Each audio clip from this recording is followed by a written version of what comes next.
warahmatullahi wabarakatuh. Kembali lagi di YouTube channel Susilo Ningsih. Nah, jadi teman-teman, di dalam video kali ini aku tuh bakalan bahas tentang materi perkuliahan aku ya. Karena aku tuh dapat tugas dari dosen pengampu mata kuliah e-commerce atau perdagangan elektronik. Jadi tugas aku tuh untuk ngejelasin salah satu subbab yang ada di e-commerce, yaitu tentang SCM atau Supply Chain Management. Nah, jadi buat teman-teman yang lagi mempelajari mata kuliah e-commerce atau teman-teman yang penasaran tentang SCM atau Supply Chain Management, tonton video aku sampai habis ya. Dan jangan lupa like, comment, dan subscribe. Terima kasih. Assalamualaikum warahmatullahi wabarakatuh. Baiklah, perkenalkan, nama saya Susilo Ningsih dengan nomor BP 18101155310505. Baiklah, dalam video kali ini saya akan menjelaskan materi tentang SCM. Namun sebelumnya saya ingin memberi sedikit ilusi atau gambaran tentang betapa pentingnya SCM untuk perusahaan. Nah, jadi sebuah perusahaan yang ingin mementingkan keunggulan bersaing dari kompetitor atau pesaingnya, maka perusahaan itu harus mengetahui tentang apa itu SCM. Karena SCM merupakan salah satu indikator penting untuk memenangkan keunggulan bersaing. Nah, jadi seperti ini. Sebuah perusahaan yang ingin memenangkan keunggulan bersaing, selain memperhatikan calon konsumen atau calon pembeli, maka perusahaan itu harus menjalin hubungan baik dengan supplier. Nah, sama-sama kita ketahui kan, supplier itu adalah penyedia bahan baku untuk proses produksi kita atau perusahaan kita. Nah, jadi seandainya perusahaan kita tidak menjalin hubungan baik dengan para supplier, maka tentunya akan menghambat proses produksi kita. Nah, jika proses produksi itu terhambat, maka perusahaan kita tentunya gagal untuk menciptakan produk, untuk menghasilkan produk yang diminati atau sesuai dengan keinginan konsumen. Tentunya akan membuat konsumen kecewa. Nah, jadi memang benar-benar perusahaan yang ingin memenangkan keunggulan bersaing harus menjalin hubungan baik dengan para supplier dengan tujuan untuk mempermudah proses produksi perusahaan kita. Nah, jadi sudah sedikit mengerti kan arahan-arahan apa sih itu SCM. Nah, untuk lebih lanjutnya, mari kita bahas tentang pengertian SCM. Jadi, SCM itu adalah serangkaian kegiatan mulai dari penjadwalan, perencanaan, proses produksi, pengiriman, hingga memang benar-benar barang atau produk itu diterima oleh konsumen. Atau dalam kata lain, SCM ini adalah serangkaian tugas atau kegiatan mulai dari bahan itu masih mentah hingga menjadi produk dan sampai produk itu dinikmati atau dikonsumsi oleh konsumen. Jadi memang rangkaian-rangkaian kegiatan dalam SCM ini penting gitu, karena untuk menghasilkan suatu produk yang tepat waktu sehingga proses pendistribusian sampai ke tangan konsumen itu memang tepat waktu, memang benar-benar tepat ketika konsumen itu membutuhkan produk kita. Nah, selanjutnya saya akan menjelaskan tentang tahapan-tahapan yang ada dalam SCM atau Supply Chain Management hingga benar-benar produk itu sampai ke tangan konsumen. Yang pertama yaitu tahapannya yaitu customer atau pelanggan. Nah, dalam tahap ini tentunya perusahaan itu akan melihat beberapa produk yang memang disukai oleh konsumen, karena nantinya perusahaan kan membuat produk untuk kebutuhan konsumen itu sendiri. Yang kedua yaitu planning. Nah, ketika sudah mengetahui nih selera konsumen, maka tahap selanjutnya itu melakukan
tujuan dari SCM itu adalah untuk menciptakan jaringan yang cepat, efisien, dan biaya rendah.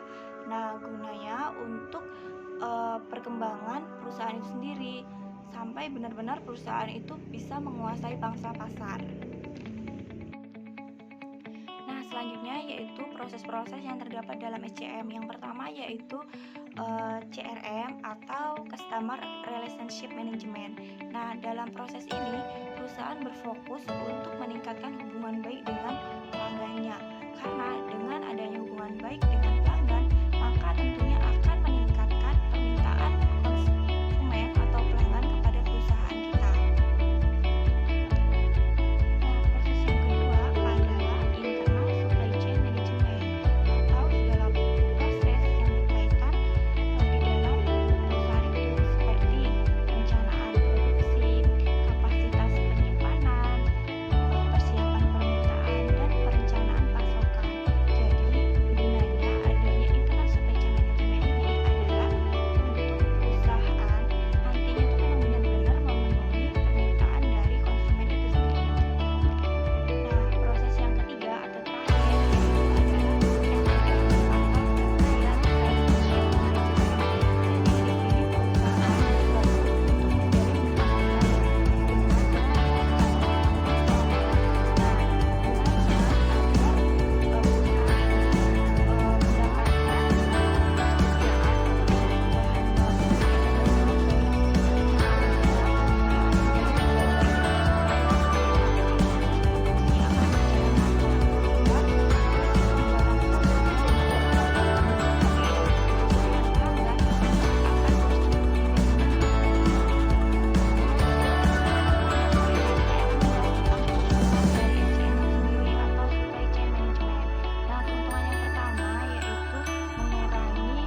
dengan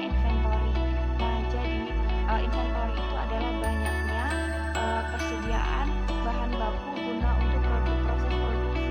Nah, kalau bisa perusahaan itu harus memperkirakan bahwa bahan baku itu memang benar-benar pas untuk proses produksi, tidak terlalu banyak dan tidak terlalu sedikit, memang benar-benar pas. Karena jika suatu perusahaan itu memiliki inventory yang berlebihan, maka akan besar di biaya penyimpanan.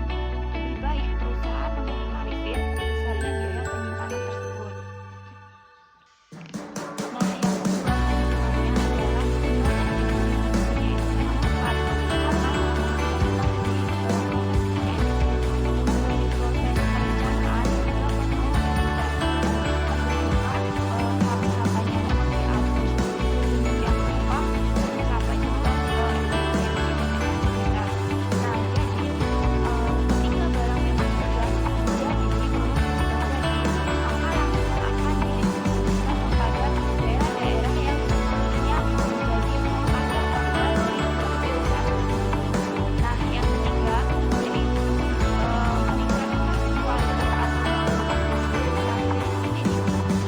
atau ketika sudah masuk ke dalam SCM, maka sama-sama kita ketahui setelah perusahaan memasuki tahap purchasing atau pembelian bahan baku, maka akan masuk ke inventory. Di dalam inventory itu perusahaan akan memilih produk-produk atau bahan baku yang memang benar-benar berkualitas untuk proses produksi. Nah, sehingga menghasilkan produk yang berkualitas. Nah, selain itu, jika proses kelancaran distribusi pun cepat, maka produk-produk itu cepat sampai ke tangan konsumen dan cepat untuk dikonsumsi, sehingga tidak banyak produk-produk yang